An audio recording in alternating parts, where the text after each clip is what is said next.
into these languages with you. And I want to begin with words of affirmation because each of these languages also has dialects. And one of the dialects of words of affirmation is compliments. Mark Twain said that he could live for 2 months on a good compliment. Now, I guess that would mean that 6 a year would be enough for him, but probably not for your spouse if you're married, okay? Charlie Shedd said that he gave his wife a different compliment every day for a whole year. I guess maybe one day he said, your left eye is beautiful, and the next day your right eye. A whole year, compliments. But there's another dialect, and that's called encouraging words. The word encourage means to instill courage. You know, a lot of us have ideas of things we would like to do, but we've never had the courage to try them. For example, writing a magazine article, or learning to ski, or learning to lose weight. And sometimes simply an encouraging word from your spouse may help them accomplish something that they've been wanting to do for a long time. Now let me say just a word about this losing weight thing. If you're going to encourage them, you're encouraging them to do something that they have expressed the desire to do.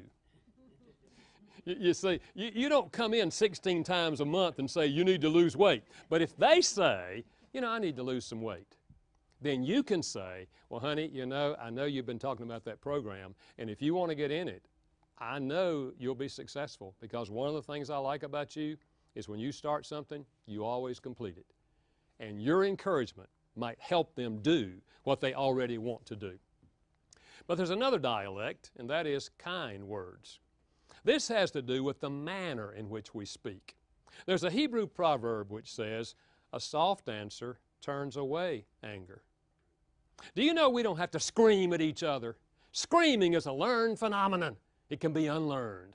You can say anything you want to say softly. You can even say negative things softly. You can say, honey, I really felt hurt tonight when you didn't volunteer to help me. So you're sharing something that's painful, but you're sharing it in a positive way, in a loving way. Love is kind. And then love makes requests, not demands. Love says, honey, you know those apple pies you make? Would it be possible for you to make an apple pie this week? I love your apple pies. Love doesn't say, hadn't had an apple pie since a baby was born. Don't guess I'm gonna get any more apple pies for 18 years. Now, doesn't that motivate you? If you had a pie, you'd throw it at him. Love says, honey, you know what I would like? You know what would make me happy? Love makes requests, not demands. You see, when you request something of your spouse, you bring in the element of choice. You're simply giving them information. If you wanted to do something that would be helpful for me, here's something that would be helpful. So you're giving them information. But love is always a choice. We don't demand things of our spouses or anyone else. We simply give them information. Now, what if this love language, words of affirmation, is very difficult for you? You didn't receive words growing up, and so they're very hard for you to give words. Let me give you some ideas. Make a list of some things you like about your spouse. It may be a short list, it may be a long list, and then write a sentence about each one of those things. And stand in front of the mirror and read those sentences. Then pick one, walk in the room where your spouse is, and simply say it. You can run if you want to after you say it. Just say it and run. But the next time will be easier, and the third time will be even easier. Another idea is get you a notebook and write down affirming words you hear other people say.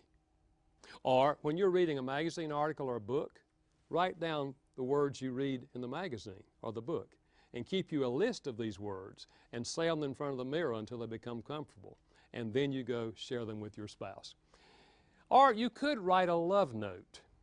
For some people, writing words is easier than speaking words. And so you might try that in the beginning. Write the words, and then you later come to say the words. Words of affirmation is a powerful communicator of love.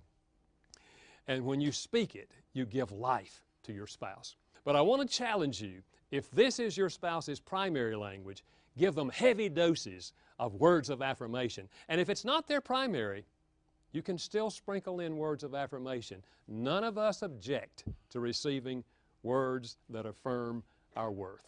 It's an expression of love.